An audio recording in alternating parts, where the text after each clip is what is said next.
یہ منصب تو ہم نے مان لیا نہیں ہے، تو پھر آپ کا منصب ہے کیا رفقا محترم؟ عجیب ہے، قرآن کہتا ہے ان اور الا کے حصر کے ساتھ، ان اتبع الا ما یوحا الیہ، میں تو پیچھے پیچھے چلنے والا ہوں۔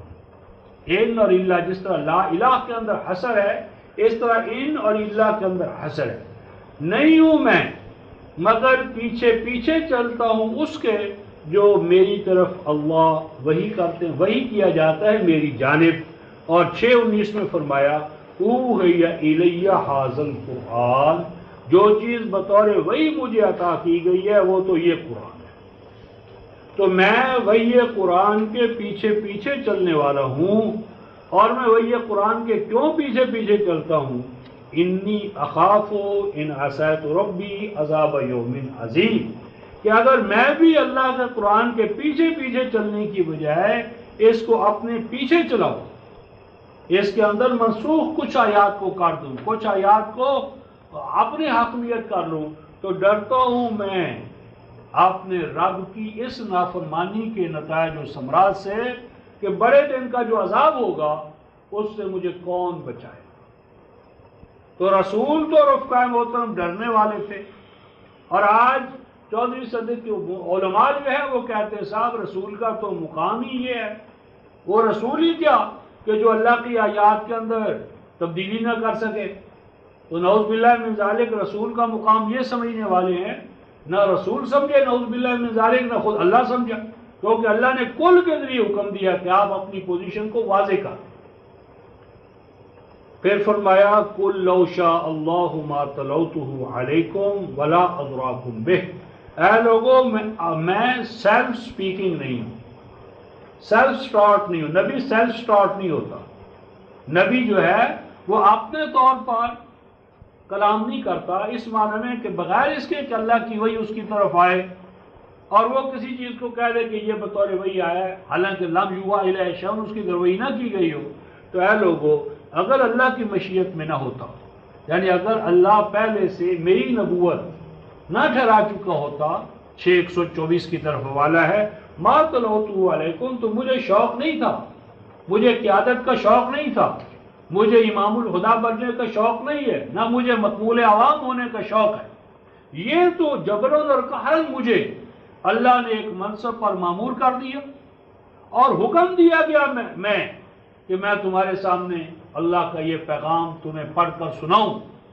وَلَا أَدْرَاكُمْ بِهِ، اگر اللہ کا حکم نہ ہوتا مجھے تو میرا کیا کام تھا کہ میں تمہیں ان حقائق سے، یہ حقائق تھے ہی نہیں میرے سامنے کہ میں تمہیں ان سے باخبر کرتا۔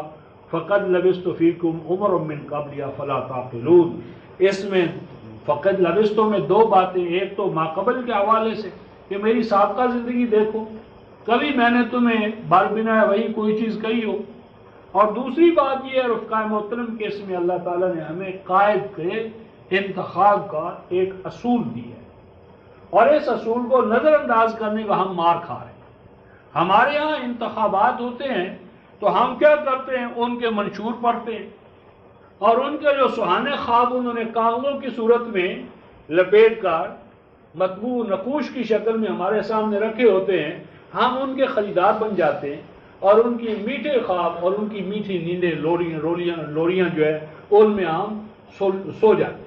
قرآن یہ کہتا ہے کہ آنے والے کا مستقبل کیسا ہوگا اس پہ نظر نہ ڈالو، جو تمہارے سامنے قائد بن کر آئے اس کا ماضی دیکھو، اس نے ماضی میں تمہارے اندر رہتے تمہارے لیے کیا کیا۔ وہ کروڑ پتی ہیں، وہ ارب پتی ہیں، وہ لاکھوں ان کے پاس روپیہ ہے، ہزاروں ایکڑ پر ان کی ریاستیں پھیلی ہوئی ہیں، تو یہ دیکھا کرو کہ اب تک جو وسائل ان کے پاس ہیں ان وسائل میں سے کتنا تمہارے لیے انہوں نے تمہاری فلاح پر، تمہاری ربوبیت پر خرچ کیا ہے۔ تو اگر اب تک انہوں نے تمہاری فلاح پر، ربوبیت پر کچھ نہیں خرچ کیا، تو کیا جب ان کے پاس اقتدار، فوج، پولیس، ساری چیزیں ان کے حفاظت کے حوالے سے ہو جائیں گی تو تمہاری اور ان کی آپس میں رسائی بھی ہوگی، تو وہاں پہنچ بھی سکو گے، تم ان سے مطالبہ بھی کر سکو گے۔ تو یہ اصول سمجھا ہے کہ آنے والے کا ماضی دیکھا کرو اور ماضی سے اس کے مستقبل کا اندازہ لگایا کرو، مستقبل کے سہانے خواب نہ دیکھا کرو۔ فقد لبثت فیکم عمرا من قبلہ، گزاری ہے بے شک میں نے تمہارے اندر ایک بہت بڑی عمر، کثیر حصہ، 2/3 میرا عمر کا حصہ تمہارے اندر ہی گزرا ہے، افلا تعقلون، میری یہ سابقہ زندگی دیکھو، کیا ضمانت ہے کہ میں کاذب ہوں، منافق ہوں، نعوذ باللہ من ذالک، یا میری زندگی میں کہیں تضاد ہے، خلاف وعدہ ہے، میں نے کہیں یعنی ایسی کوئی بات کی ہے، تو کیا تم عقل سے کام نہیں لوگے؟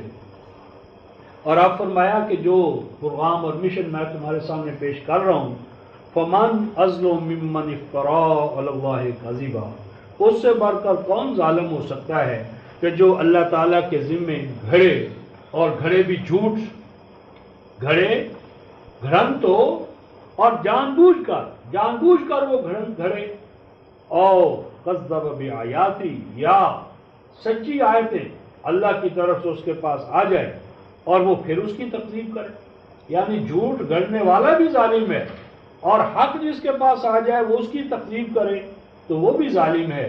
انہ لا یفلح المجرمون، ایسے مجرم جو اللہ پر جھوٹ گھڑیں، اور وہ جو اللہ کی سچی آیات کو، احکام کو، حکمتوں کو، توحید اور ربوبیت کو نہ مانے، یہ دونوں ہی مجرم، یہ دونوں نہیں چاہتے کہ اپنے آپ کو اور اپنی جدوجہد کو نوع انسانی کی فلاح کے لیے وقف کریں، بلکہ یہ تو چاہتے ہیں کہ دوسروں کا استحصال کریں، دوسروں کی محنت پر پلیں، محنت کریں، اور محنت کا محصل یہ تھیا لے جائے۔ اور یہ لوگ کیسے ہوتے ہیں؟ یہ ظالم، بلکہ ظلم کے ائمہ، اب ان کا بیان، وَيَعْبُدُونَ مِن دُونِ اللَّهِ مَا لَا يَضُرُّهُمْ وَلَا يَنفَعُهُمْ، فرمایا کہ یہ معبود بناتے ہیں، محکومیت اختیار کرتے ہیں اللہ کے ساتھ ساتھ ایسی شخصیتوں کی کہ جن کی محکومیت اختیار کر لینا لا یضرهم ولا ينفعهم، کہ نہ وہ ان کے لیے نافع ہوتا ہے ان کا عبودیت کرنا، نہ اس کا ترک کرنا ان کے لیے نقصان دہ ہوتا ہے۔ مراد یہ ہے کہ نفع اور نقصان جو ہے وہ تو اعمال انسان کے اپنے ہوتے ہیں، اپنے عمل ہی سے انسان کا نفع ہے اور اپنے عمل ہی سے انسان کا نقصان ہے، اور نفع اور نقصان کے اوپر قوانین الہیہ کی حاکمیت ہے۔ فرمایا کہ جن کو انہوں نے اپنا معبود بنایا ہے ان کے لیے جو یہ محکومیت اختیار کرتے ہیں، اختیار کریں یا نہ کریں، وہ تو ان کے لیے یعنی یہ ان کے لیے نافع بنتے ہیں، ان کے لیے وہ جن کی یہ عبادت کرتے ہیں وہ ان کے نفع نقصان کے مالک نہیں ہیں، لیکن یہ اپنی نالائکی سے یقولون کہتے ہیں ہؤلاء شفعاؤنا عند اللہ، کہ یہ ہمارے مشائخ، یہ ہمارے اکابر، یہ ہمارے پیر، یہ تو اللہ تبارک و تعالیٰ کے ہاں کیا ہیں؟ ہمارے سفارشی ہیں، شفاعت کرنے والے ہیں۔ یعنی یہاں پر معبودان باطلہ جو ہیں، معبودان باطلہ، اس کے لیے مشرکوں کا عقیدہ بتائے ہؤلاء شفعاؤنا عند اللہ، اور 39/2 میں فرمایا والذین اتخذوا من دونہ اولیاء ما نعبدهم الا لیقربونا الی اللہ زلفی، کہ وہ ولی بنا لیتے ہیں، حاجت روا، کارساز، مشکل کشا، فریاد رس، غوث الاعظم، سب سے بڑا فریاد رس۔ تو وہ فرمایا کہ وہ کہتے ہیں یہ تو ہمارے اللہ کے ہاں شفیع ہے، یعنی اللہ کے منکر نہیں ہیں، یہ لوگ اللہ کے منکر نہیں ہیں، ہاں اللہ کا قرب چاہتے ہیں، اور قرب کے لیے یہ ان کو مانتے ہیں سفارشی۔ اللہ تعالیٰ فرماتے ہیں قُلْ أَتُنَبِّئُونَ اللَّهَ بِمَا لَا يَعْلَمُ فِي السَّمَاوَاتِ وَلَا فِي الْأَرْضِ، فرمایا کہ یہ جو تم کہتے ہو کہ یہ ہمارے لیے اللہ کے ہاں سفارشی ہیں، اللہ کے ہاں ہماری سفارش کریں گے کہ اللہ ہمارے بارے میں یہ کرے، ہمارے بارے میں یہ کرے، ان سے پوچھو کیا تم بتانا چاہتے ہو اللہ کو وہ چیز کہ جس کا اسے علم نہیں ہے؟ کائنات پست و بلند میں، یعنی کائنات پست و بلند میں کوئی پوشیدہ بات ہے کہ جس کا براہ راست اللہ کو علم نہیں ہے، اور تم اپنے سفارشیوں کے ذریعے اللہ کی معلومات میں اضافہ کرنا چاہتے ہو؟ یعنی اللہ تمہارے عمل سے باخبر نہیں، قانون مکافات عمل میں تمہارے عمل کی جو قدر و قیمت ہے وہ متعین نہیں ہو چکی؟ تو شفاعت کا عقیدہ علم الہی کے اندر قادح ہے، یعنی گویا کہ علم الہی کو ناقص مانتا ہے، یہ اس بات کی دلیل ہے کہ اللہ کا علم کامل نہیں اپنے بندوں کے بارے میں، اور اس کا قانون مکافات عمل کمپریہنسو نہیں ہے، جامع نہیں ہے، حاوی نہیں ہے۔ فرمایا یہ عقیدہ رکھنا سبحانہ و تعالی عما یشرکون، وہ پاک ہے اس بات سے کہ اس کے ہاں کوئی شفیع ہو، وتعالی، اور وہ بہت بلند و بالا اس بات سے کہ اس کے ہاں کوئی سفارش کر سکے، اور آگے فرمایا اما یشرکون، جو شرک یہ ٹھہرا رہے ہیں۔ گویا کہ اس طرح کی شفاعت کا عقیدہ رکھنا یہ شرک ہے، اور اس طرح کی شفاعت کا عقیدہ رکھنے والے مشرک ہیں۔ آگے ارشاد فرمایا کہ یہ جو نوع انسانی پر یا نبی پاک صلی اللہ علیہ وسلم کی جو آمد ہے، آپ کی آمد یا آپ کی بعثت یا قرآن کا نزول، اس کی ضرورت ہی کیوں پیش آئی؟ اب اس کی ضرورت پر بحث۔ فرمایا وما کان الناس الا امۃ واحدہ، نہیں ہے نوع انسانی مگر یہ ایک ہی ڈگر پر، ایک ہی راستے پر، ایک جیسی جبلتیں، ایک جیسے حالات، ایک جیسی ذہنیت۔ یا نوع انسانی اپنی نیچر اور اپنی تخلیقی وظائف جو ہیں، فنکشنز جو ہیں، ان کے حوالے سے ایک ہے، لیکن فاختلف، پھر ان کے اندر مذہبی پیشواؤں نے، سیاسی قائدین نے، فرعون، حامان اور قارون نے ان کو ٹکڑے ٹکڑے کر دیا، اور اس کا بیان پہلے 214 میں ہم 213 میں آ چکا ہے، 213 سورۃ البقرہ آیت نمبر 213۔ تو چونکہ نوع انسانی میں اختلافات پیدا ہو گئے، تو اب ان اختلافات کے لیے ضروری تھا کہ حق اور باطل کا فیصلہ جو ہے وہ اللہ اپنی کتاب کے ذریعے کرتا، کتاب حق کے ذریعے کرتا، کتاب محمد کے ذریعے کرتا۔ تو اس لیے قرآن کا نزول ہوا 16/63 کہ نوع انسانی پر جو اختلافات کا دور ہے، اندھیری رات ہے، اس اندھیری رات سے نکالنے کے لیے اور حق اور باطل کا فیصلہ کرنے کے لیے ضروری تھا کہ اللہ پھر آخری کلام کے ذریعے حق اور باطل کے فیصلے سنا دے۔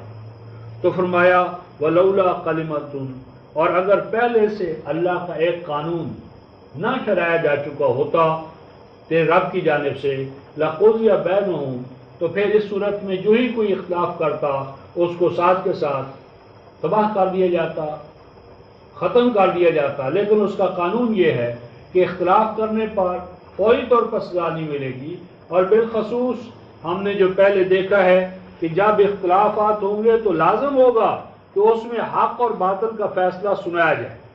آیت 9:115 فرمایا وما کان اللہ لیضل قوما بعد اذ ہداہم حتی یبین لہم ما یتقون۔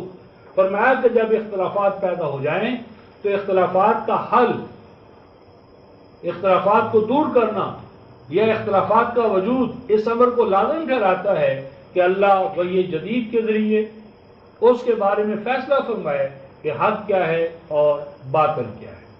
اور حق اور باطل کا یہ فیصلہ چونکہ اب قرآن کی شکل میں آیا، تو قرآن کی شکل میں آنے پر انہوں نے ایک اعتراض کیا، اور وہ اعتراض یہ تھا وَيَقُولُونَ لَوْلَا أُنزِلَ عَلَيْهِ آيَةٌ مِّن رَّبِّهِ۔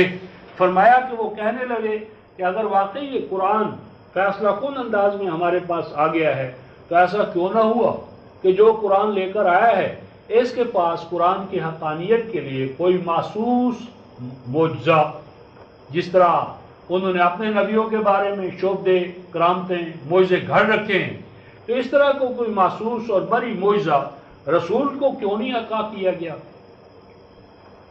فرمایا فَقُلْ إِنَّمَا الْغَيْبُ لِلَّهِ فَانْتَظِرُوا إِنِّي مَعَكُمْ مِنَ الْمُنْتَظِرِينَ۔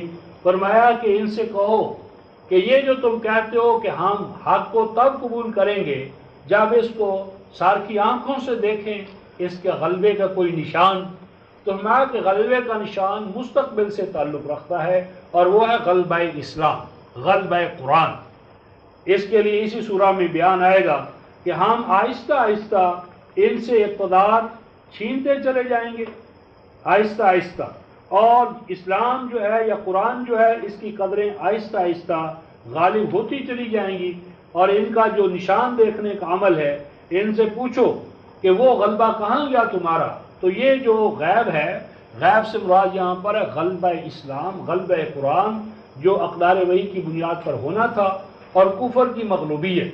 تو فرمایا کہ قرآن کے حوالے سے کوئی معجزہ نہیں دیا جائے گا، بلکہ قرآن کا معجزہ یہ ہے کہ یہ غالب آئے گا۔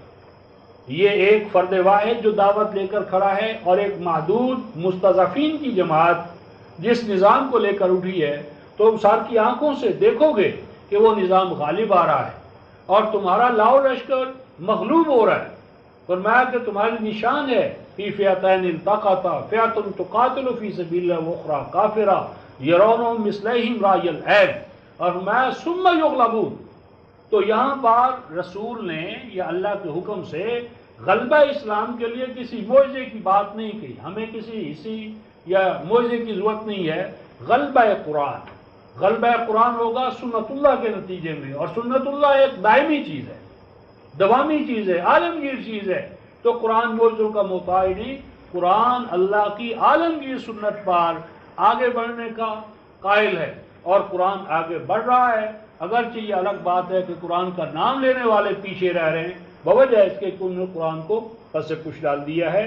تو تم انتظار کرو، اور انی معکم من المنتظرین، اور میں بھی تمہارے ساتھ انتظار کرنے والا ہوں۔ فرمایا وَإِذَا أَذَقْنَا النَّاسَ رَحْمَةً مِّن بَعْدِ ضَرَّاءٍ مَّسَّتْهُ إِذَا لَهُم مَّكْرٌ فِي آيَاتِنَا۔ یہاں پر ماقبل جو نزول قرآن تھا، کیونکہ وہ وہی ہے، وہ وہی رحمت ہے، نزول قرآن رحمت ہے، تو یہاں پر جس رحمت کا ذکر ہے یہ ہے رحمت قرآن۔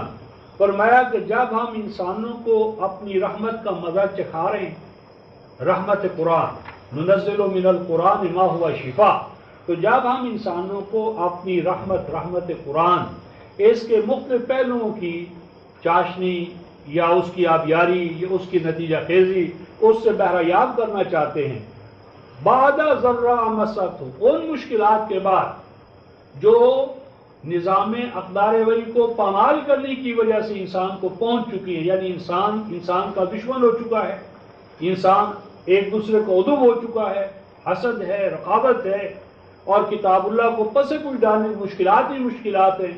تو ان مشکلات کے بعد، ان اختلافات کے بعد جب ہماری یہ رحمت نازل ہوئی، رحمت قرآن، کہ ان کو ظلمات سے نکال کر نور کی طرف لائے، عداوت و اناد سے نکال کر ان کو بھائی بھائی بنائے، اذا لہم مکر فی آیاتنا، تو بجائے اس کے کہ ہماری ان آیات پر تدبر کرتے اور ان آیات رحمت سے مستفید ہوتے، انہوں نے ہماری آیات کے اندر کمیاں تلاش کرنا شروع کر دی۔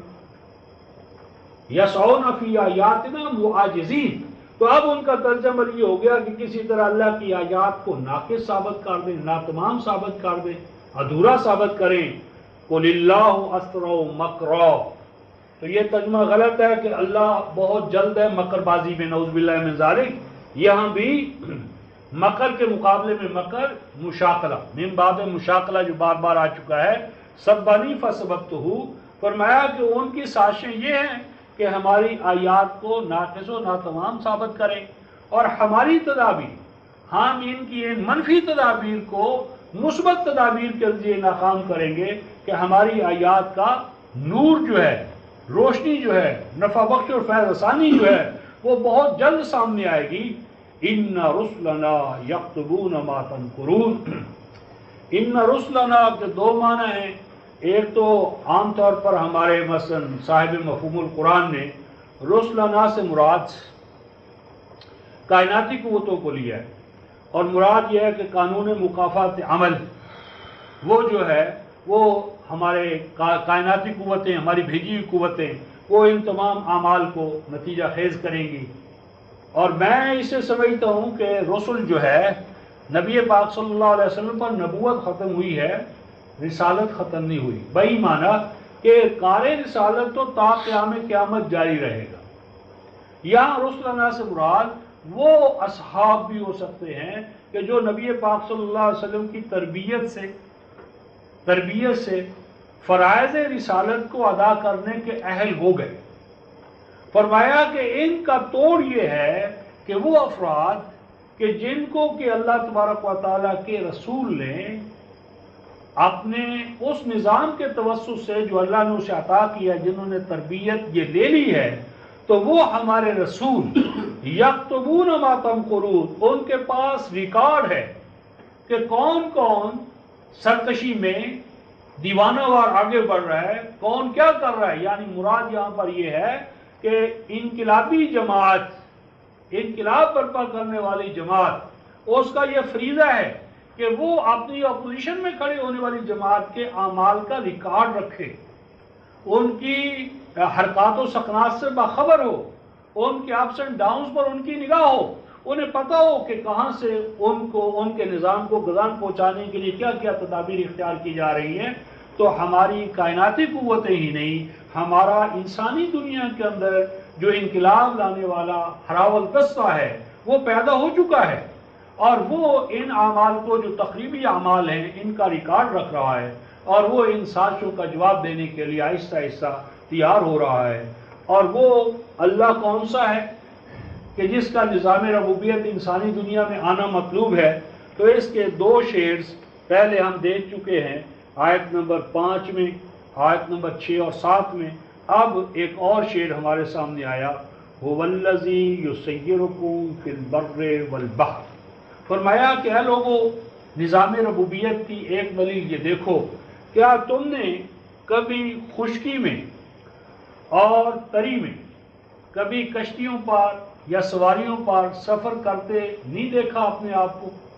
وہ کشتیاں جو پانی کے بہاؤ پر چلتی ہیں اور باد سازگار کے ساتھ چلتی ہیں، وہ کیسے مسافتیں طے کرتی ہیں، وہ تمہارے حمل و نقل کا کیسے عمدگی سے یسر کے ساتھ فیضا انجام دیتی ہیں۔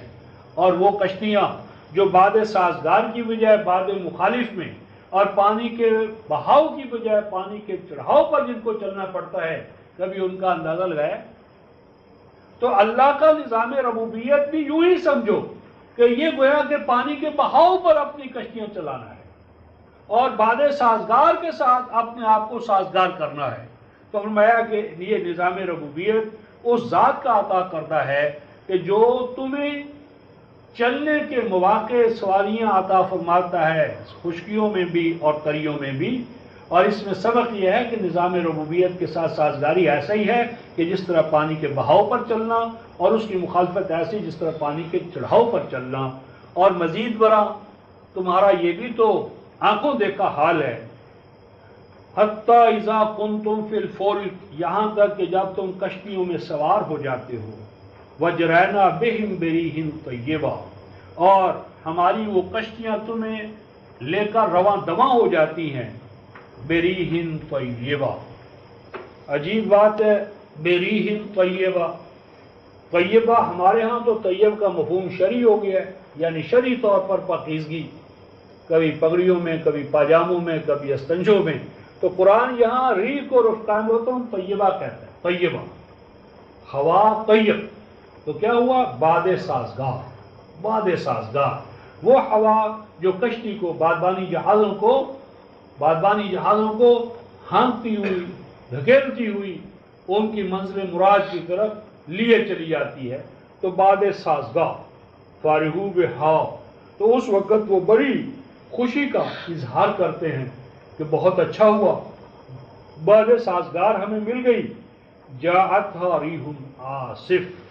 تو پہلے ذکر ہو چکا ہے، یہ بخت و اتفاق کی پیداوار ہوتے ہیں، یہ قانون مکافات عمل کو نہیں سمجھتے، یہ صرف کائنات میں سازگار پہلوؤں کو دیکھتے ہیں، اور اگر ناسازگاری کی کوئی شکل سامنے آ جائے اس کا تجزیہ کرنا، اس کا حل تلاش کرنا، یعنی تسخیر کائنات۔ مشرک جو کائنات پست و بلند کے ذرے ذرے سے ڈرنے والا، اس کے سامنے سر جھکانا، وہ کائنات کو مسخر کیا کرے گا؟ تو جب تک شرک کا ایٹیٹیوڈ رہا نوع انسانی میں، وہ کائنات کے سامنے ماتحت تھا، تسخیر تو سوال ہی پیدا نہیں ہوتا۔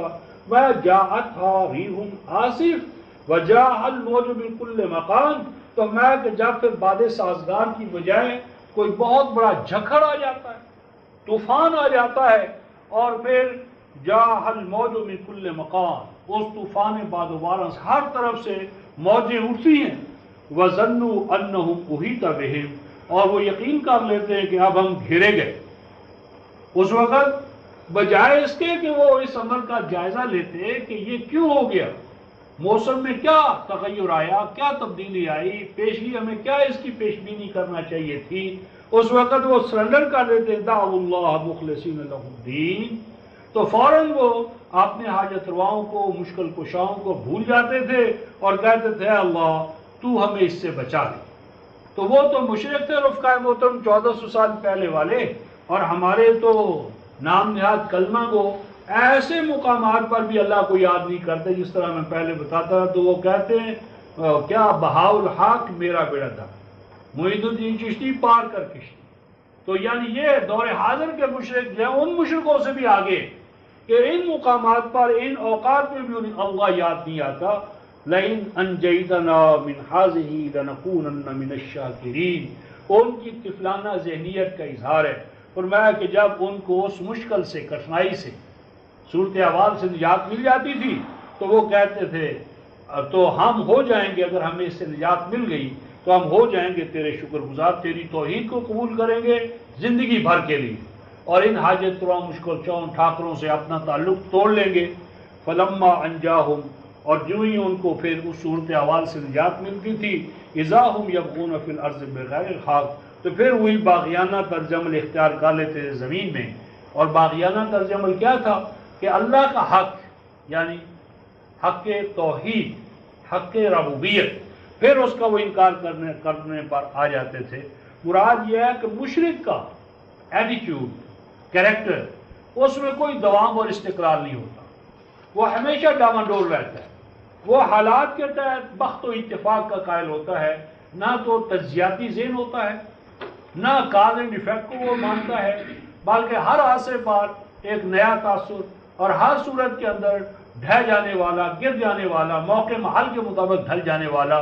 تو اس میں یعنی بے کرداری، بے ثباتی، اس کی ذات میں کوئی ثبات، کریکٹر جو ہے وہ ایمان پیدا کرتا ہے، اور نفاق اور شرک جو ہے یعنی کریکٹر لیس ہونے کا یہ مظہر ہے۔ یا ایھا الناس، یہ اس سورہ میں رفقائے محترم 3 خطابات آئیں گے نوع انسانی کے حوالے سے۔ پہلا خطاب یہ ہے، اس کے بعد دوسرا خطاب آیت نمبر 57 میں آئے گا، اور تیسرا خطاب آیت 104 میں آئے گا۔ یہ خطاب ہے نوع انسانی کی یعنی آزادی، یعنی اختیار اور آزادی کے حوالے سے۔ 57 آیت میں خطاب آئے گا اس اختیار اور ارادے کو صحیح معنی میں اس کے منطقی انجام تک پہنچانے کے لیے جس دستور حیات کی ضرورت ہے، یعنی دستور قرآن، اس کے نتائج و ثمرات کے حوالے سے بحث ہوگی آیت نمبر 57 میں۔ اور یہ آیت نمبر 57 سے جو خطاب شروع ہوگا، یہی دراصل آیت 103 تک چلے گا، اور 103 آیت سے خاتمہ سورت تک جو خطاب ہے وہ ہے کہ اس یعنی نوع انسانی کی طرف دستور حیات کو لانے والی جو شخصیت ہے، یعنی محمد رسول اللہ، اس کا اس دستور حیات کے ساتھ طرز عمل کیا ہے، یعنی اس کے لیے نظام حیات کیا ہے، اور اس نظام حیات کے جو منکر ہیں ان کے ساتھ اس کا رویہ کیا ہوگا۔ تو یہ آیت 104 سے 109 تک جو خاتمے کی آیات ہیں، یہ نوع انسانی کو خطاب ہے نبی پاک صلی اللہ علیہ وسلم کے حوالے سے۔ اور مراد یہاں پر یہ ہے کہ میں نے تو اس دستور حیات کو اس اور اس طریقے سے مانا ہے، اور میرے ساتھ میری جماعت بھی اس دستور حیات کو اس حوالے سے مانتی ہے، تم مانو نہ مانو تمہارا مسئلہ ہے، ہم نے تو سپردم بتو مایا خشرا تو دانی صاحب و کم و بیشرا۔ تو اب یہ فرمایا کہ اے نوع انسانی، انما بغیکم علی انفسکم، اے نوع انسانی تمہارا اللہ تعالیٰ کے نظام ربوبیت سے بغاوت کرنا۔ بغیکم سے مراد ہے بغیکم علی ربکم، کہ تمہارا اپنے رب سے یعنی اس کی ربوبیت سے بغاوت کرنا۔ اس بغاوت کا نقصان کس کو ہوگا؟ اللہ کو نہیں، اللہ کے نظام کو نہیں۔ فرمایا کس کو نقصان ہوگا؟ علی انفسکم، اس کے 2 دائرے ہیں۔ ایک نقصان تو ہوگا خود تمہاری اپنی ذات کو، کہ تمہاری اپنی ذات کا جو اعلیٰ آئیڈیل تھا اس کائنات میں، وہ تھا صفات ربوبیت کو یا اللہ تعالیٰ کی صفات کو اللہ حد بشر انسانی ذات میں پیدا، اس سے بڑھ کر کوئی نصب العین نہیں۔ تو اس اعلیٰ نصب العین سے گویا کہ اپنے آپ کو محروم کر کے تم اینیمل لیول پر تراب کی زندگی، ترابی لیول پر رہ جاؤ گے، مٹی، دھرتی کا مال دھرتی پر رہ جانے والا، وہ اعلیٰ زندگی جو ہے اس کا گویا نشو نما کا کوئی تمہارا شیڈو تک اصل وہ نہیں آئے گا۔ اور دوسرا یہ کہ اس نظام ربوبیت کا نقصان کس کو ہے؟ اللہ انفسکم، تمہارے اپنے بھائی بندوں کو، تمہارے اپنے بھائی بندوں کو، تمہارے ایک ملک میں، ایک وطن میں، ایک زمین پہ رہنے والے، دعویٰ تو کرتے ہو سن آف دا سائل، سن آف دا سائل ہونے کا دعویٰ کرتے ہو، اور اپنے ہی بھائی بندوں کو مارتے ہو۔ نیشنلزم کا دعویٰ کرتے ہو، کیسا نیشنلزم ہے کہ جس میں گویا 5% کے لیے مواقع اور 95% کے لیے محرومی ہے؟ یہ حب وطن ہے؟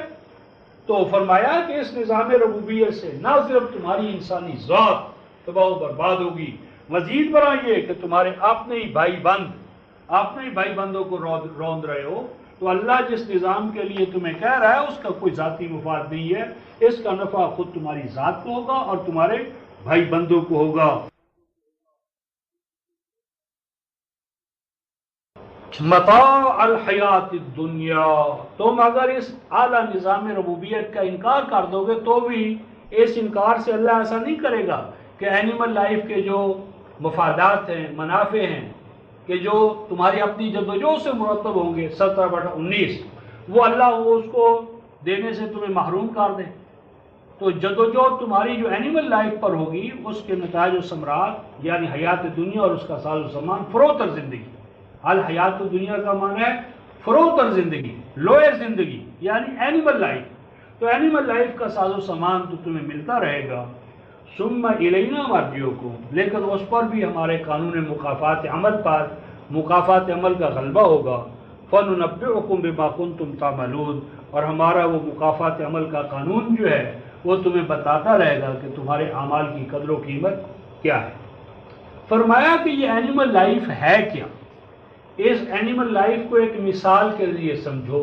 فرمایا انما مثل الحیات الدنیا، یہ اینیمل لائف، یہ فروتر زندگی، یہ حیات دنیا، اس کی مثال تو یوں سمجھو کامائن، جیسا کہ اب یہ پورا پروسیس پانی ہوتا ہے، انزلناہ من السماء، جسے ہم بادلوں سے، بلندیوں سے، پہاڑوں سے، دریاؤں سے، بادلوں سے لاتے ہیں، اتارتے ہیں، فاختلط بہ نبات الارض، کہ اس پانی کے ساتھ ایڈجسٹ ہو جاتی ہے، خلط ملط ہو جاتی ہے، گتھم گتھا ہو جاتی ہے، شامل ہو جاتی ہے نباتات۔ زمین کے اندر جو رویدگی کی صلاحیت ہے وہ رویدگی کی صلاحیت کو اپنے ساتھ جوڑتا ہے، وہ اس کے ساتھ جڑتی ہے اور پھر اس کی نمود ہو جاتی ہے۔ اور وہ جو نباتات ارضیہ ہیں مما یاکل الناس، اس میں نوع انسانی کے لیے غذا ہے، نوع انسانی کی نشو و نما اس سے ہوتی ہے، والانعام، اور یہ نوع انسانی اسی طرح کی نشو و نما جس طرح کے الانعام، اینیمل لائف۔ تو یعنی یہ جو حیات ارضی ہے اس کو اینیمل لائف قرار دیا، اور اس پر میں نے 47/12 کا حوالہ دیا تھا کہ قرآن نے کہا والذین کفروا، کفر کیا ہے؟ یاکلون ویتمتعون، آگے کیا؟ کما تاکل الانعام، اینیمل لائف ہی دراصل کتاب اللہ کی روح سے کفر ہے۔ کفر کا اصل معنی کیا ہوتا ہے رفقائے محترم؟ کافرہ، زمین کے اندر بیج کو ڈال کر چھپا دینا، الکافر کسان کو کہتے ہیں۔ تو گویا کہ یہ اینیمل لائف جو ہے یہ ایک ڈھانچہ ہے، یہ مٹی کا ایک تودہ ہے کہ جس کے اندر انسان اپنی جو اعلیٰ زندگی ہے اس کو چھپا دیتا ہے، مدفون کر دیتا ہے، منو مٹی کے نیچے اپنی ذات کو چھپا دینا، دبا دینا۔ تو فرمایا حتی اذا اخذت الارض زخرفها، یہاں تک کہ جب وہ زمین جو ہے وہ کیا ہو جاتی ہے؟ زینت و زیبائش والی ہو جاتی ہے، یعنی وہ زمین پہ جو نباتات ہیں، پھل ہیں، وہ پک جاتے ہیں۔ تو پکا ہوا سیب، پکے ہوئے انگور اور پکی ہوئی گندم، اس کے دانے، زخرفہ، سونے کی طرح، سنہری زمین، روپہلی زمین، تو وہ زینت و زیبائش والی زمین ہو جاتی ہے، وزینت، خوب آب و تاب والی، وظن اہلها انہم قادرون علیہا، اور کسان گمان کرتا ہے کہ ہم تو اس تمام پھل سے، پھول سے، غلے سے پوری طرح بھرپور طریقے سے فیضیاب ہوں گے۔ اتاہا امرنا لیلا او نہارا فَجَعَلْنَهَا حَسِيدًا كَأَن لَّمْ تَغْنَ بِالْأَمْسِ، فرمایا پھر آتا ہے اس پر زمین پر ہمارا امر۔ یہاں امر سے کیا مراد ہے؟ عام طور پر اس کا معنی لیا ہے کہ پھر اللہ تعالیٰ حکم دیتے ہیں رات یا دن کو، اور وہ اللہ تعالیٰ آ کر اس پر بلڈوزر چلا دیتے ہیں۔ غلط بات۔ اللہ تبارک و تعالیٰ کو آ کر بلڈوزر چلا کر کسانوں کو محروم کرنے کی کیا ضرورت پڑی ہے؟ یہاں امر سے مراد قانون طبعی ہے، اور مراد ہیں مترفین، مترفین دوسروں کی کمائی پر پلنے والے۔ یعنی ماقبل کسان کی زندگی بتائی کہ کسان بیچارہ جدوجہد کر کے محنت کر کے اس کو آب و تاب والا بناتا ہے، یہاں تک کہ وہ آب و تاب والی بن جاتی ہے، زینت و زیبائش والی ہو جاتی ہے، اور وہ بیچارہ گمان کرنے لگتا ہے کہ اب ہم اس سے فیض یاب ہوں گے، لیکن اسی دوران کون آ جاتا ہے؟ مترف آ جاتا ہے۔ اس کے لیے 17 سورہ جو ہے رفقائے محترم، اس کی آیت نمبر 16، وَإِذَا أَرَدْنَا أَن نُّهْلِكَ قَرْيَةً أَمَرْنَا مُتْرَفِيهَا، یہاں امرنا مترفیہ امر و نا سے مراد ہے، یعنی اللہ تبارک و تعالیٰ کا یہ طبعی قانون کہ دوسروں کی محنت کو اتھیا لینے والا طبقہ مجرمین، وہ مجرمین اللہ کے قانون طبعی کے تحت رات کے وقت یا دن کے وقت آ جاتے ہیں۔ اس کا دوسرا حوالہ ہے وہ سورہ القلم۔ سورہ القلم میں اللہ تعالیٰ نے پوری ایک مثال دی ہے، اِنَّا بَلَوْنَاهُمْ كَمَا بَلَوْنَا أَصْحَابُ الْجَنَّةِ۔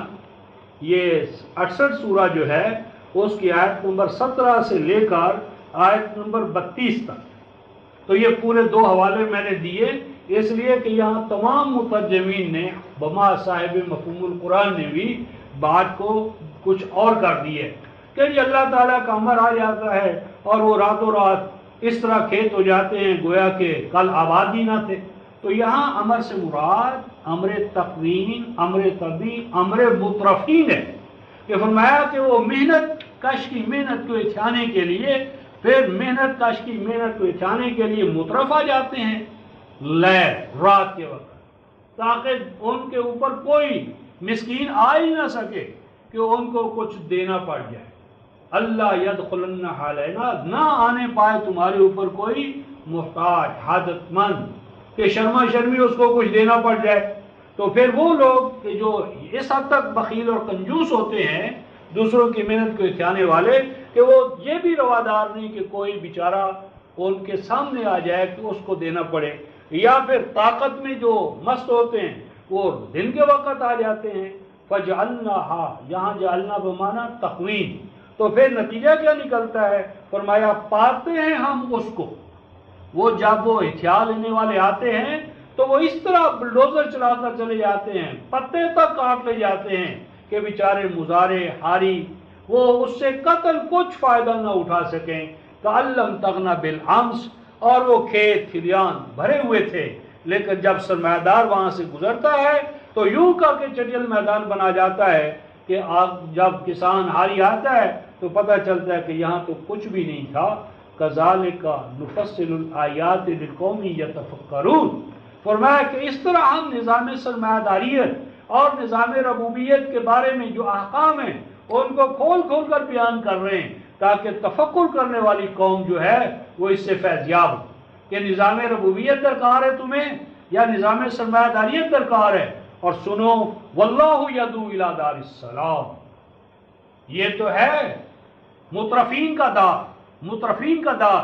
اب دیکھو اس وضاحت کے بعد واللہ یدعو الی دار السلام، اللہ چاہتا ہے کہ اس تخریب کے گھر کو چھوڑو، اس تخریب کے نظام سے نکلو، اور اللہ بلاتا ہے تمہیں سلامتی کے گھر کی طرف۔ سلامتی کا گھر ہے ربوبیت، ربوبیت کا راستہ اختیار کر لو۔ اللہ کا قرآن آیا، اللہ کا نظام آیا، تاکہ تم اس تخریب کے تباہی کے راستے سے ہٹ کر سلامتی کے راستے پر آ جاؤ۔ وَيَهْدِي مَن يَشَاءُ إِلَىٰ صِرَاطٍ مُسْتَقِيمٍ، اور وہ اللہ ان کو جو اس دارالسلام کی طرف بڑھنا چاہیں ان کو اللہ اپنے اس دارالسلام کی طرف چلنے والے راستے سارے کے سارے ان پر کھولتا ہے۔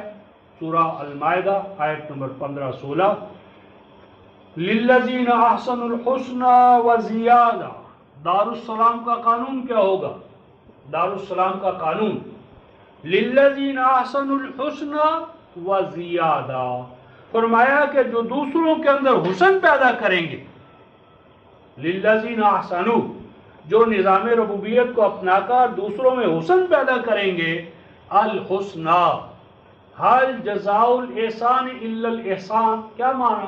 احسان کا بدلہ کہتے ہیں احسان کرو، جیسا احسان تم بھی احسان کر دو. تو تم نے بھی احسان کیا، اس نے بھی احسان کیا، برابر ہو گیا. غلط ترجمہ ہے. حل جزاء الاحسان الا الاحسان، احسان کا بدلہ تو ہے کیا کہ کرنے والے کے اندر حسن پیدا ہو جاتا ہے.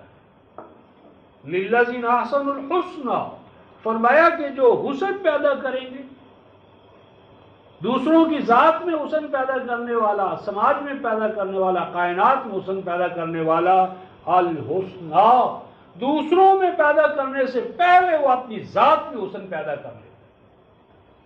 دوسروں کے اندر حسن پیدا کرنے والا سب سے پہلے اپنی ذات میں حسن پیدا کرتا ہے، وزیادہ، اور مزید برآں یہ کہ اس کے اندر اضافہ ہوتا ہے. کیوں؟ کہ وہ اللہ تبارک و تعالیٰ کی ربوبیت کے نقشے پر ڈھلتا ہے. تو جس طرح رب یطعم ولا یطعم، اس کی ذات میں صفات ربوبیت زائد انداز میں آتی ہیں. ولا يرحق وجوہہم قطر ولا ذلہ. فرمایا کہ ایسے سماج اور معاشرے کے بارے میں قانون یہ ہے، کبھی بھی غالب راہ کا یرحق، چھو جانا، لا یرحق وجوہہم، ایسے معاشروں کے چہروں کو، سرداروں کو، ان کی ذات کو نہیں چھو سکتی. کیا؟ قطر، روح سیاہی، ذلت، ناکامی اور نامرادی، محکومی، محتاجی. ایسے سماج کے جو چیمپئن ہوں گے، علمبردار ہوں گے، وہ قطر محتاج نہیں ہوں گے. محتاجی اس معاشرے میں آ نہیں سکتی، ولا ذلہ، محکومی بھی نہیں آ سکتی. محکومی اور محتاجی نظام توحید اور نظام ربوبیت والوں کے لیے ناممکن ہے. اولئک اصحاب الجنہ ہم فیہا خالدون. فرمایا کہ یہ تو جنت والے، یہ جنتی معاشرہ ہے کہ جس میں للذین احسنوا الحسنى وزیادہ، یعنی دارالسلام ہی دراصل جنت. رہیں گے اس میں جب تک توحید اور ربوبیت کا نظام رہے گا. توحید کی جگہ پر شرک اور فرقہ واریت آ جائے، ربوبیت کی جگہ پر نظام سرمایہ داری آ جائے، جاگیرداری آ جائے، اجارہ داری آ جائے، قرارداری آ جائے، یہ استحصال کی اتنی صورتیں آئیں گی، جنت کھو بیٹھیں گے. والذین کسبوا السیئات، اور وہ لوگ فرمایا کہ جو توازن شکن اعمال کو انجام دیں گے، شرک کریں گے، نظام ربوبیت میں رخ نہیں ڈالیں گے، میرا یہ ہے تیرا وہ ہے، میری تیری کا نظام لائیں گے، جزاء سیئہ بمثلہا. فرمایا کہ اس کے سوا کوئی بدلہ نہیں ہوگا کہ وہ اپنے توازن کو کھو بیٹھیں گے، اور توازن ہی کو نہیں کھوئیں گے. وَتَرْحَقُهُمْ ذِلَّةٌ. اللہ اکبر. یہاں قطر کا لفظ اللہ تعالیٰ نے نہیں لایا، قطر کا لفظ چھوڑ کر ذلہ کا لفظ لایا.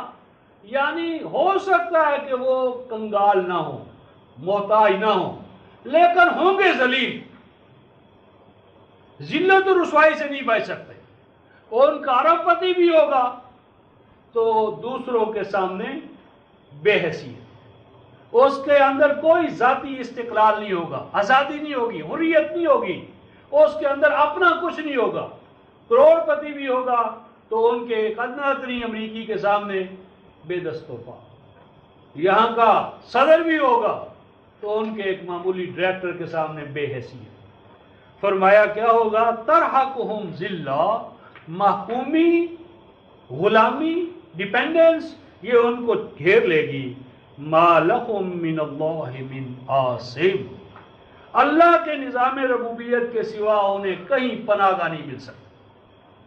امریکہ برطانیہ کہیں سے وہ چاہیں کہ انہیں کوئی مدد مل جائے، مدد جب بھی ملے گی عاصم. اللہ کا نظام ربوبیت اپناؤ، ربوبیت اور توحید اپناؤ.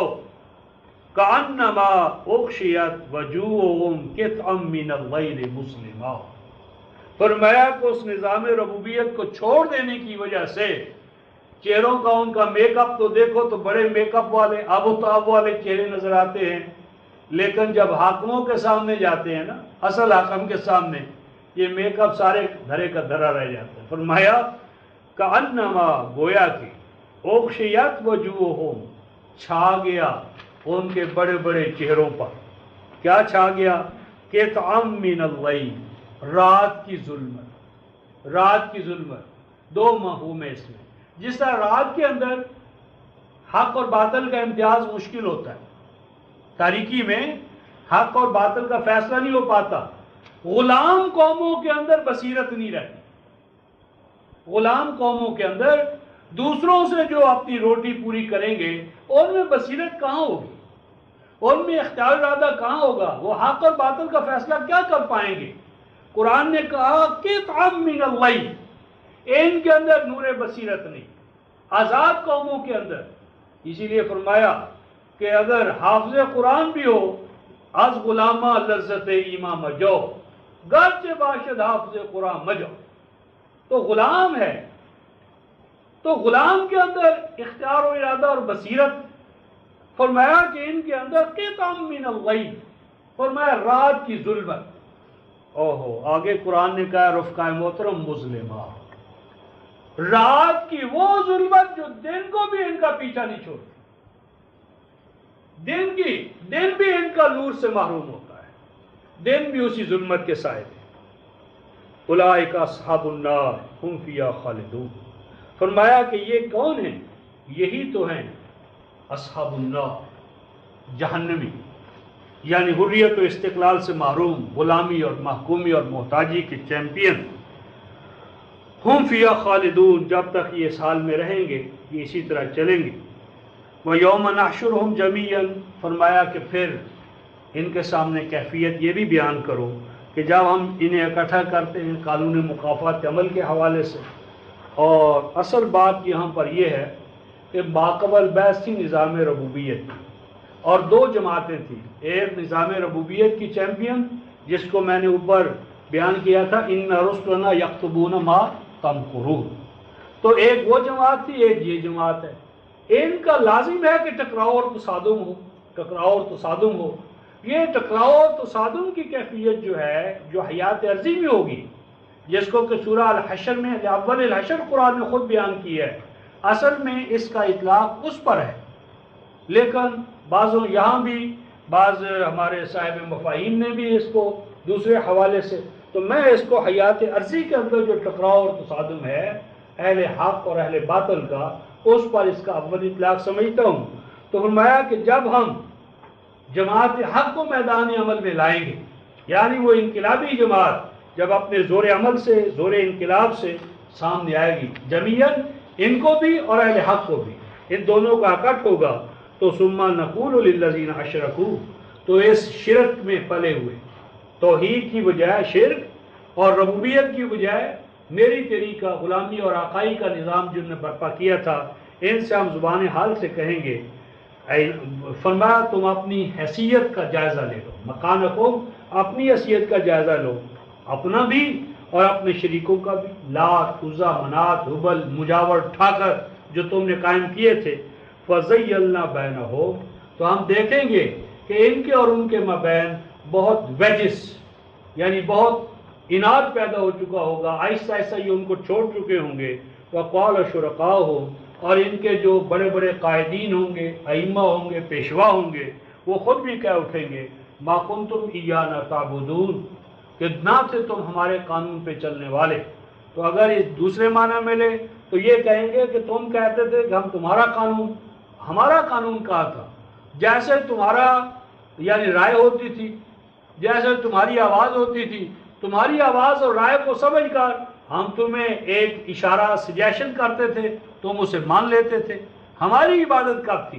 ہم تو خود تم سے انسپائر ہوتے تھے، تم سے ہم سارا نظام چلاتے تھے، تمہارے اشاروں کو سمجھ کر ہم گویا کہ آٹو سجیشن جسے کہتے ہیں، فَقَفَا بِاللَّهِ شَهِيدٌ بَيْنَنَا وَبَيْنَكُمْ إِن كُنَّا عَنْ عِبَادَتِكُمْ لَغَافِلِينَ، فرمایا کہ پھر وہ کہیں گے کہ اللہ کافی ہے اس بات پر گواہ تمہارے اور ہمارے مابین کہ ہم تو تمہاری اس عبادت سے غافل تھے، ہم نہیں چاہتے تھے۔ یہ دو معنی میں، ایک تو اس معنی میں کہ اگر یہ جن کے نام پر یہ کھڑے کیے گئے تھے، یعنی مثلا مسیح کے نام پر جنہوں نے استحصال کیا، تو یہ عباد اللہ الصالحین وہ تبرہ کریں گے کہ ہم نے تمہیں کب کہا تھا کہ ہمارے ناموں پر، ہمارے مزاروں پر، ہمارے یعنی وہ جو مثالیں ہیں ان پر، آستانوں پر آ کر یہ کاروبار کرو۔ یہ تو جن پیشواؤں نے تمہیں دھوکہ دیا، یہ سارا ان کا کاروبار تھا۔ اور اس حوالے سے دوسرا معنی یہ ہے کہ جب یہ مذہبی پیشوا اس گھڑی میں پکڑے جاتے ہیں تو پھر اپنا دامن بچانے کے لیے پھر یہ تمام تر ذمہ داری ان پر ڈالتے ہیں۔ تو اس وقت جواب دیا جاتا ہے ہنالک تبلو کل نفس ما اسلفت، فرمایا کہ یہ ماننے والے ہوں یا وہ کہ جنہوں نے اپنے آپ کو منوایا، اس وقت یہ جھگڑا کوئی فائدہ نہ دے گا، بلکہ ہر ایک کو اس نے جو کچھ کے کمایا ہوگا، یعنی غلط یا صحیح، اس کے حوالے سے وہ اس کا بدلہ پائے گا۔ اور ردوا الی اللہ مولاہم الحق، اور اس دور کا نظام یہ ہوگا کہ سب کو، چھوٹوں کو بڑوں کو، تابعین کو متبوعین کو لوٹنا پڑے گا اپنے اس اللہ کی جانب کہ جو ان کا حاجت روا مشکل کشا، اور وہ حاجت اور مشکل کشا کہ جس کا نظام حق ہے، قول الحق، وَضَلَّ عَنْهُمْ مَا كَانُوا يَفْتَرُونَ، اور اس باطل دور کے اندر جو انہوں نے بنائے ہوئے تھے وہ سارے کے سارے اس نظام حق کے سامنے کافور ہو جائیں گے، چلے جائیں گے، تباہ و برباد ہو جائیں گے۔ اب چوتھی دفعہ پھر اس اللہ کے تعارف کے حوالے سے بات ہو رہی ہے، قُلْ مَنْ يَرْزُقُكُم مِّنَ السَّمَاءِ وَالْأَرْضِ، فرمایا کہ نظام ربوبیت جس کے حوالے سے ماقبل گفتگو ہوئی تھی کہ خارجی کائنات، سماوی کرے، زمین، یہ بتاؤ یعنی وسائل ربوبیت جو خارجی کائنات کے ہیں، یہ تمہارے پیدا کردہ ہیں یا اللہ کے پیدا کردہ ہیں؟ لازمی بات ہے کہ یہ اللہ کے پیدا کردہ ہیں۔ اب ان وسائل کے ساتھ ایک اور چیز ہے جو انسان شامل کرتا ہے، وہ کیا؟ وہ اپنے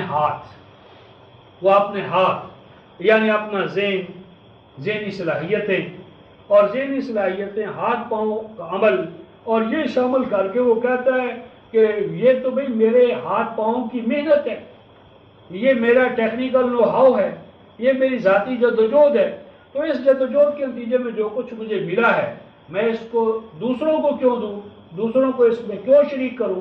تو یہ قانونی دلیل ہے۔ ہر سرمایہ دار کا جو گویا چیمپئن ہے سرمایہ داری کا، وہ یہی کہتا ہے، تو اس کا بھی قرآن توڑ دیتا ہے۔ قرآن کہتا ہے قُلْ مَنْ يَرْزُقُكُم مِّنَ السَّمَاءِ وَالْأَرْضِ، فرمایا ان سے پوچھو کہ تمہیں وسائل رزق کون دیتا ہے؟ من السماء، بارش کی شکل میں، کہ کیا بارش تمہاری پیدا کرتا ہے؟ کیا بادل تم پیدا کرتے ہو؟ کیا جو یعنی وہ جو سمندر کا شوریدہ پانی ہوتا ہے، شور نمکین پانی، اس کے اندر ہم نے تبدیل کر کے اس کو میٹھا بنا کر جو لوٹاتا ہے وہ کون ہے؟ تم کرتے ہو یا کائناتی قوتیں، کائناتی نظام کرتا ہے؟ والارض، اور زمین کے اندر جو نباتات کی قوت ہے، نباتی قوت ہے، یہ تمہاری پیدا کرتا ہے یا ہماری ہے؟ یہ تو پہلے بحث ہو گئی کہ زمینی اور آسمانی قوتیں جو نوع انسانی کے لیے ربوبیت کا باعث بنتی ہیں، یہ فرمایا ہماری پیدا کرتا ہے۔ اب اس کے ساتھ تمہارا دعویٰ ہے کہ تم اپنی جدوجہد سے بھی تو کام لیتے ہو نا، تمہاری عقل، دل، دماغ، اعضاء، جوارح، وہ بھی تو اس میں شامل ہوتے ہیں۔ تو فرمایا بتاؤ اَمَّن یملک السمع والابصار، فرماؤ کہ یہ بتاؤ کہ یہ جو کان ہیں یہ تمہارے پیدا کرتے ہیں؟ کانوں کے اندر جو سننے کی استعداد ہے یہ تمہاری ہے یا ہماری ہے؟ پاؤں کے اندر جو چلنے کی طاقت تمہاری ہے یا ہماری ہے؟ دل تمہارا پیدا کرتا ہے یا ہمارا پیدا کرتا ہے؟ یعنی یہ جو اعضاء کہ جس سے تم وسائل ربوبیت کو کام میں لاتے ہو، یہ تمہاری ملکیت ہے یا ہماری ہے؟ اس کی کوئی قیمت تم نے ہمیں دی ہے؟ نہ تو خارجی کائنات کے اندر جو وسائل ہیں ان کی کوئی ہم نے تم سے قیمت مانگی ہے، اور نہ جو اعضاء ہم نے تمہیں عطا کی ہیں ان کی قیمت کوئی لی ہے۔ بس ان کی اتنی قیمت ہے کہ ان کو کام میں لا کر اپنی ضرورت پوری کر لو، اور جو تمہاری ضرورت سے زیادہ ہو وہ قل الانفال یعنی یسألونک عن الانفال قل الانفال، وہ دوسروں کی فلاح و بہبود کے لیے وہ بھی تمہارے ہی بھائی بندے، ہمارے تو نہیں ہے اس حوالے سے۔ تو فرمایا کون ہے کہ جو مالک ہو تمہارے کانوں کا، تمہاری آنکھوں کا؟ تو یہ آنکھ، یہ دل، یہ دماغ، یہ اعضاء و جوارے بھی تمہارے نہیں ہیں، یہ بھی ہمارے ہی عطا کردہ ہیں۔ وَمَن يُخْرِجُ الْحَيَّ مِنَ الْمَيِّتِ، اور فرمایا بتاؤ وہ کون ہے جو حی کو نکالتا ہے میت سے، یعنی یہ میت زمین یا خود انسان یا یہ خوراک جو کھاتا ہے، تو ان سب سے جو طرح طرح کی زندگیاں پیدا ہوتی ہیں۔ وَيُخْرِجُ الْمَيِّتَ مِنَ الْحَيِّ، اور وہ کون ہے کہ جو میت سے زندہ کو زندہ سے، یعنی مراد ہے کہ قانون حیات میں، قانون موت میں وہ کون ہے کہ جس کے تکوینی حوالے سے موت کے متعلق قوانین، حیات کے متعلق قوانین وہ تمہارے پیدا کرتا ہے، یہ اللہ کے۔ وَمَن يُدَبِّرُ الْأَمْرَ، اور وہ کون ہے جو اس کائنات پست و بلند کے اندر تدبیر کرتا ہے، مینجمنٹ کرتا ہے۔ فَسَيَقُولُونَ لِلَّهِ، فَسَيَقُولُونَ اللَّهُ، تو یہ کہہ اٹھیں گے کہ یہ سارے کام تو اللہ کرتا ہے۔ ہم بھی کہتے ہیں کہ یہ اللہ کرتا ہے، لیکن آگے قرآن کہتا ہے فَقُلْ أَفَلَا تَتَّقُونَ، یہ کیا تھا؟ فَقُلْ أَفَلَا تَتَّقُونَ، کہ اگر یہ تو مانتے ہو کہ یہ اللہ کرتا ہے تو پھر اللہ کے نظام ربوبیت کی خلاف ورزی سے تم کیوں بچنا نہیں چاہتے؟ یعنی گویا کہ اللہ کو ماننا اس کی ربوبیت کو ماننا ہے، اور اگر ہم انہی مشرکین مکہ کی طرح مانتے ہیں تو یہ کوئی ماننا نہیں ہے۔ ماننا یہ ہے کہ اس کو رب مانو اور ان وسائل کو وسائل ربوبیت مانو، اور اپنے جسم پر بھی اس کے قوانین کا غلبہ مانو، اور جو ضرورت سے زائد ہو وہ اپنے بھائی بندوں کو لوٹاؤ تاکہ نظام ربوبیت عملی شکل میں قائم ہو جائے۔ فَذَلِكُمُ اللَّهُ رَبُّكُمُ الْحَقُّ، اے لوگو یہ ہے تمہارا رب، یہ ہے تمہاری ربوبیت کرنے والا، الحق، جو سچی ربوبیت کرنا چاہتا ہے، صحیح معنی میں وہ اپنے نظام کو میٹیریلائز کرنا چاہتا ہے۔ وَمَاذَا بَعْدَ الْحَقِّ إِلَّا الضَّلَالُ، اس کے نظام ربوبیت کو چھوڑو گے تو سوائے اس کے کیا ہوگا؟ الضلال، بدرائی ہے، گمراہی ہے، یعنی اپنے آپ کو بھی کھو بیٹھو گے، نسوا اللہ فناسیہم، اور ذات انسانی کو بھی کھو بیٹھو گے، اپنے بھائی بندوں کو بھی کھو بیٹھو گے۔ فَأَنَّا تُصْرَفُونَ، اس ذات حق و ربوبیت عالمینی کے مالک کو چھوڑ کر فَأَنَّا تُصْرَفُونَ، کہاں تم بہکنا چاہتے ہو، کہاں بہہ کے چلے جا رہے ہو؟ اس کی توحید کو چھوڑ کر شرک، اور اس کی ربوبیت کو چھوڑ کر نمایاں سرمایہ داری کو لے کر کہاں بہکنا چاہتے ہو؟ فرمایا کہ اگر تم بہکو گے تو کوئی نئی بات نہیں۔ كَذَلِكَ حَقَّتْ كَلِمَةُ رَبِّكَ عَلَى الَّذِينَ فَسَقُوا أَنَّهُمْ لَا يُؤْمِنُونَ، فرمایا کہ قانون حیات یہی ہے کہ جو فاسق ہوتے ہیں، بد عہد ہوتے ہیں، ناقض العہد ہوتے ہیں، ان پر ہمارے رب کا، یعنی تیرے رب کا قانون حیات، قانون ربوبیت آخر کار غالب آ کر رہتا ہے، باوجود اس کے کہ وہ عہد توڑتے ہیں، لیکن نظام ربوبیت ان پر خود کامیاب ہوتا ہے، اگرچہ خود وہ اپنے طور پر امن میں نہیں آتے، لیکن انقلابی جماعت انہیں امن پہ آنے پر مجبور کر دیتی ہے۔ تو اس طرح رفقائے محترم ہم آیت نمبر 33 تک پہنچے ہیں، تو کل تو شاید ہم اکٹھے نہ ہوں، تو 3 شوال سے کم از کم جمعہ تک یہ نظام چلے گا، اور یہ امید ہے کہ ہم سورہ یونس ختم کر لیں گے، اور اس کے بعد مستقبل کا عمل بعد میں طے کر لیں گے۔ تو آخر دعوانا الحمدللہ رب العالمین۔